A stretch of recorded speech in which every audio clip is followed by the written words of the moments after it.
So I just wanted to make a video talking about the Babymetal show that they did here in LA back in, I think it was November 1st at the Intuit Dome. So why am I making a video about a concert that happened 3 months ago?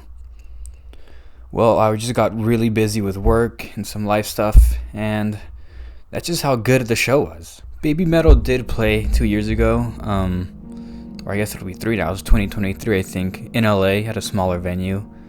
And I only found out after the fact, like a week or two later, when a friend of mine posted on his stories clips from the show. So I was really bummed out I missed them then. Which is funny because Babymetal first came on to my radar back during high school, I think. It was 2015. I forgot the name of their album, but it's the one that blew them up. The one with Gimme Chocolate. Like that, when that music video came out, the entire metal world like paused to look at this little girl group band. Like, what is this? And I was one of those high schoolers where I saw the video, I listened to the song, and I was like, this isn't metal, this is horrible. And as the years have gone by, I feel like my music taste I'm still obviously a metalhead, but has greatly expanded. I'm a lot more chilled out when it comes to those things. I'm not like a metal elitist anymore, or as much as I used to be. I still have moments here or there that comes out. So yeah, the first time I heard Gimme Chocolate, it was just not for me. And obviously life went on, and Babymetal, I guess their profile just slowly more and more rose, and so they never really completely left my radar, but I never really listened to their music. So then I saw, I guess it was an Instagram ad or something, it was like, oh, Babymetal, Intuit Dome, November 1st. I was like, you know what, tickets aren't that expensive. I paid $100 for a pretty okay seat of mine, and I was like, why not?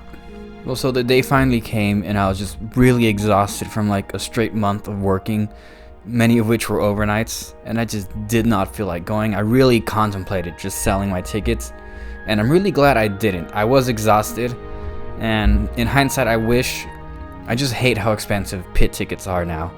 Like, I wish I had pit tickets for Babymetal. Well, first of all, the Intuit Dome is probably the most pain-in-the-ass arena or venue I've ever been to, because I needed to download their app, upload a profile picture, and then connect my card to the app. And then they were like scanning the app itself. It wasn't just scanning my Ticketmaster. It was like, oh, it needs to be connected to the app. And then they're like, oh, you need, I forgot what it was, your Intuit Dome pass within the app. I was like, bro, just scan my ticket and let me get in the show. Like, what is all this? And I think it's a basketball thing from what I read, because I looked it up, Intuit Dome. And I guess they don't want to see empty seats when they air basketball games live. I think that's what it was. So like all the food and stuff is designed for you to just walk in, grab it, and walk out, which is fun in hindsight, but like I feel like whipping out the card, it's just much more faster and convenient than all this pre-setup on my phone that I had to do. And then Jason Richardson opened the show up for Babymetal, and he's pretty well known in the metal world. He's very much a guitar god. Like, he's an extremely technical player, and I've even worked with him a few times on some music videos. I pulled focus for his Sparrow music video, All That Remains, and the Hedwig's music video. And he's a cool guy. He's definitely knows his way around the guitar. Like, I will never reach that level. But yeah, he played some songs of his. I think he played Sparrow. I don't remember exactly which songs he played, but he did play Hedwig's theme, so that was fun, just hearing that song again in person after hearing it a million times last summer.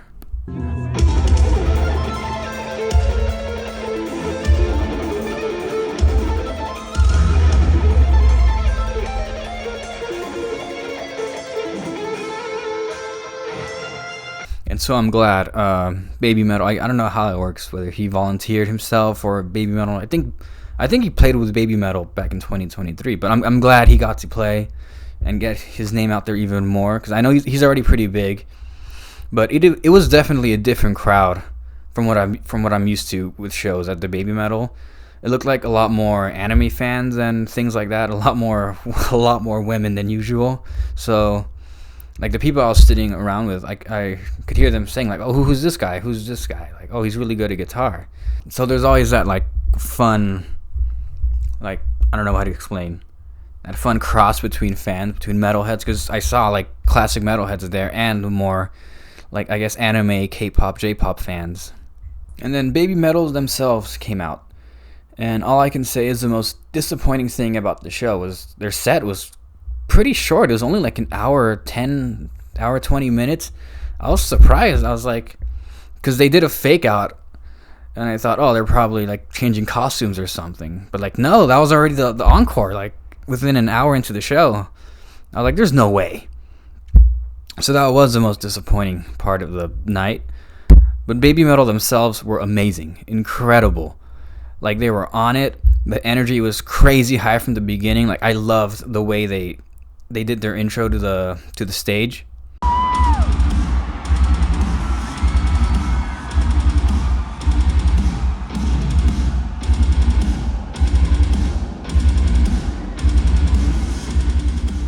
Like, the crowd was incredible. Like, I could just feel the energy in the air. And seeing the people in the pit, that's where I'm like, oh, I should have gotten the general admission tickets. So I was surprised when I looked up online reviews of this show from other people who went on like Reddit and other things like that, and they were saying the energy was pretty low compared to how their shows usually are in Japan. So I guess seeing Babymetal in Japan one day would be a great thing to experience, especially in the pits, since apparently the Intuit Dome show was low energy, which I've been to very low energy concerts. Like Guns N' Roses at the Hollywood Bowl was horrible. I'm sorry. Like, it's a rock and roll show, but the energy was like through the floor. Like, there's no energy. And then they played Welcome to the Jungle, and then suddenly everybody stands up and they're like, whoa, yeah, and they're all cheering and everything. That's a low energy show. But yeah, because of this show, I really, I guess, grew to appreciate Babymetal more, because I was still kind of, we'll see how they do. I've never really been too big into them. But no, after coming out of the show, I listened to a few more of their songs and a few of their albums. Like, obviously, Gimme Chocolate is a classic. I think they just re-recorded Headbanger. I did love Ratatata, I think is that what it's called.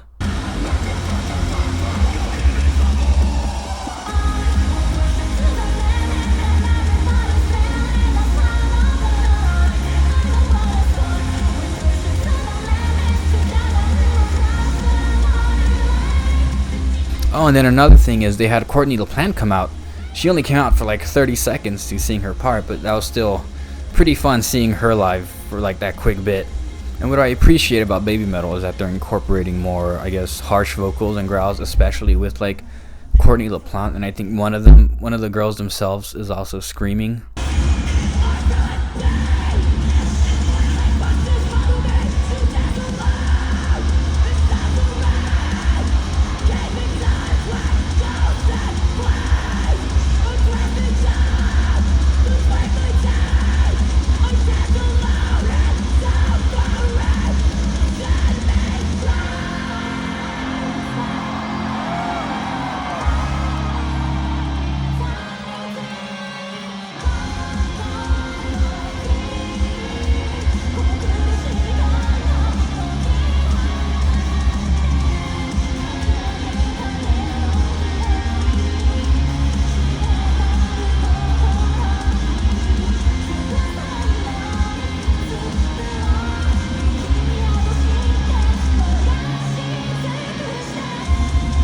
But yeah, I was blown away. I just hated how short it was. And another pain in the ass thing, which I guess is not completely Babymetal's fault, was just the price of the merch. Because after seeing them, I was like, alright, I would love to have some merch. Especially because I saw some of the t-shirts, and the design on one of them was actually really good.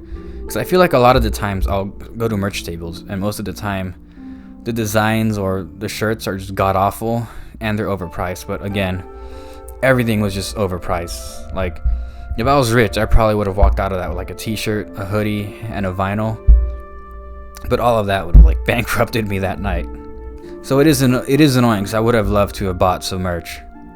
But yeah, I totally recommend seeing Babymetal if they're playing by your town. When they come back to LA one day, I'll totally try and get general admission tickets, because that kind of energy, you just have to be on the floor. Oh, now that I think about it, that's another thing I noticed. Luckily, it was just pure chance. My seat was like just the perfect perfect direction, facing the front of the girls the whole time. and I've noticed that they were just dancing in looking like my direction for like 75% of the entire show. So people on the other side were just looking at their backs the entire time. And God forbid, if you had gotten the pit tickets and you're on the other side of the stage, you would be looking at nothing the whole time. Because I'm being honest, like the whole show they were just dancing like in the front corner of like their stage facing my direction. So I got purely lucky off that. Like I just bought random seats off, I think it was Ticketmaster, because it was marketed as 360 stage and it could have been used that way, but I don't know why. Like the dance moves they're doing looks like they can do it in any direction. So that must have been really disappointing if you bought like pit tickets and you're on the other side of that stage. Maybe those were the people complaining about the low energy show. That is now that I think about it, a big negative. And I do get the idea behind like 360 stages to allow more people to see the show, but I feel like a lot of the times artists, they don't really utilize it as well because they're always facing one direction more than the other. Maybe I'm just dumb, but that's just my experience because I've seen Metallica do a 360 stage show and then Linkin Park, and again, it's always, I feel like, especially with Linkin Park, because I was in the pit, I feel like a lot more they were like on the other side from where I was. But I got lucky with Babymetal. And I know this one's kind of 3 months late, but I would love to do more concert reviews, I guess, concert retrospectives and my thoughts. And that's just how I feel like that's how good they were. Like it's worth for me to talk about them 3 months after the fact. But yeah, I totally recommend seeing Babymetal. And Jason Richardson, he's great too.